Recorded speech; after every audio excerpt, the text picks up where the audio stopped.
Bien, Jean-Louis Carrasco, bonjour. Bonjour. Est-ce que vous pouvez vous présenter un petit peu qui vous êtes? Alors je suis Jean-Louis Carrasco, je travaille au sein du groupe La Poste et je m'occupe essentiellement de e-commerce, de faire en sorte de développer le e-commerce dans le groupe au travers des différentes offres des métiers. Très bien. Je travaille à la direction de l'innovation. Alors nous sommes ravis de vous recevoir une nouvelle fois au sein du Café Merci. du e-commerce. Alors, vous avez sorti le baromètre du e-commerce des petites entreprises. Est-ce que c'est comme ça qu'on l'appelle exactement? C'est tout à fait ça, Oui. ouais. Qu'est-ce qu'il fait ce baromètre? Quelle est sa vocation?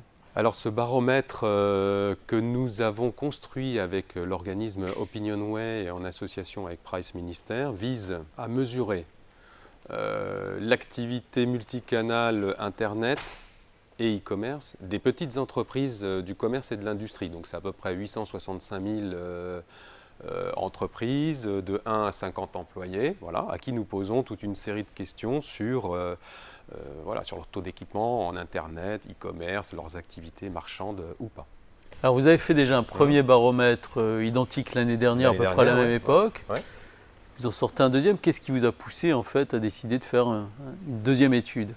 Alors, pourquoi un baromètre? Parce qu'un baromètre, on doit prendre la température régulièrement. Donc, pour connaître l'évolution du marché d'une année sur l'autre, il nous intéressait de savoir si, malgré les efforts des différents acteurs, enfin, le groupe La Poste en est un, mais il y en a d'autres, les petites entreprises où nous avions constaté l'année dernière que peu d'entre elles étaient présentes sur le web pour faire du commerce, avaient progressé.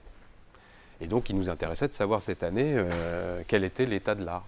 Alors, est-ce que vous avez découvert des nouvelles tendances, un scoop? Qu'est-ce que vous pouvez partager avec nous? Pas de scoop, parce qu'on n'est pas dans le scoop, mais on a vu quelques évolutions. Bon, le chiffre, on va dire, de petites entreprises qui disposent d'un site internet dit vitrine, qui fait la promotion de leur activité, est stable. À peu près un tiers d'entre elles ont un site internet, donc ça veut dire qu'encore 2 tiers qui ne sont pas présentes sur le web du tout. C'est quand même assez conséquent.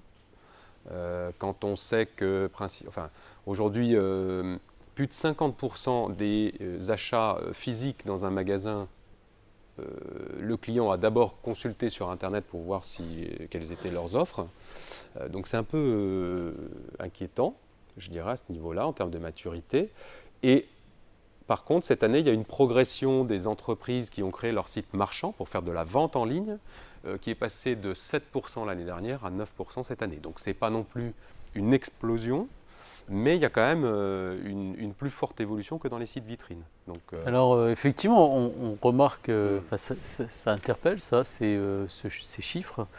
Ouais. On a l'impression qu'il y a un certain nombre de freins. Comment est-ce que vous interprétez ça? Alors, c'est pour ça qu'on leur pose un certain nombre de questions. On leur demande en gros quels sont les avantages d'Internet et d'avoir un site marchand. Alors ils sont parfaitement conscients des avantages, ils vous les citent tous. Ils vous disent en gros que ça améliore l'image de l'entreprise, que ça permet de vendre plus, que ça permet de faire de l'international. Et d'ailleurs, on voit que les entreprises qui disposent d'un site marchand ou d'un site international font plus de ventes à l'international. Donc, là-dessus, il y a un réel avantage. Donc, ils sont vraiment conscients de tout ça. Par contre, ils ont toujours des freins.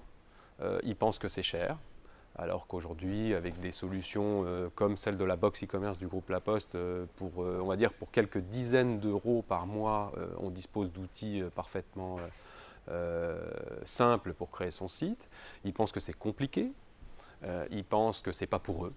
Alors, est-ce que c'est une génération, on ne sait pas bien en fait, est-ce que c'est une génération qui est dans les dernières résistances avant de passer vers le monde de l'Internet? Parce que vous et moi, on en parle tous les jours, mais quand vous avez que 9% d'entre elles qui marchandent sur le web ou un tiers qui ont un site vitrine, ce n'est pas évident. Voilà. Oui, donc, très bien. Je pense qu'il faut qu'on soit plus près du terrain et beaucoup plus pédagogique encore. Alors, ce qui est intéressant, vous avez parlé de la box. Oui. Quelle est la légitimité du groupe La Poste pour travailler en fait sur ce baromètre? C'est une bonne question en fait. On connaît le groupe La Poste au travers de ses activités classiques, que ce soit le courrier, qui est historiquement l'activité première du groupe La Poste. En termes de colis, bon là-dessus, c'est vrai que sur ce pan d'activité-là, on est historiquement le leader sur le marché du e-commerce en France avec les offres Socolissimo ou Chronopost, ou voire même d'Exapac dans le B2B. Par contre, les autres pans d'activité sont moins connus et pourtant on est légitime, c'est-à-dire sur l'ensemble de la chaîne de valeur du e-commerce, le groupe La Poste dispose de solutions. Dès la création du site, je vous l'ai dit tout à l'heure avec la box e-commerce, ensuite dans la délégation, on va dire, de la logistique, on dispose aussi d'énormes savoir-faire sur le stockage, la préparation de commandes jusqu'à l'expédition, donc on peut nous confier les stocks de produits. On a aussi des moyens de paiement sécurisés avec la Banque Postale. On a également tous des dispositifs de marketing online et offline ciblés. Donc on est capable aujourd'hui de mettre en œuvre une campagne marketing publicitaire sur le web. Et on sait aussi gérer pour le compte de grands comptes et d'entreprises tous les process, on va dire, outsourcés.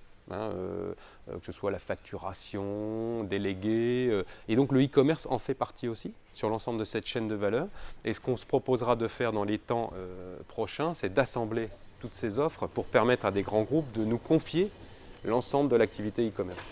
Donc une vraie grande légitimité. Alors pour aller plus loin, pour consulter les résultats de ce baromètre, où est-ce qu'il faut se rendre, quel site? Voilà, je n'ai pas voulu vous inonder de chiffres. Tous les chiffres sont disponibles soit dans notre espace presse dans le groupe La Poste, soit je crois savoir sur votre blog également. Sur le blog du Café du e-commerce, absolument, vous allez pouvoir retrouver ce baromètre. Le blog de la box e-commerce aussi, puisqu'il a son propre blog et sa déclinaison sur Facebook, puisque la communauté des e-marchands discute entre eux. Je vous invite à aller le voir. Et voilà, donc toutes ces informations sont disponibles en ligne. Très bien, donc je vous invite à aller consulter ces informations en ligne sur les sites qui viennent d'être mentionnés. Jean-Louis, merci mille fois d'avoir été avec nous. Merci bien.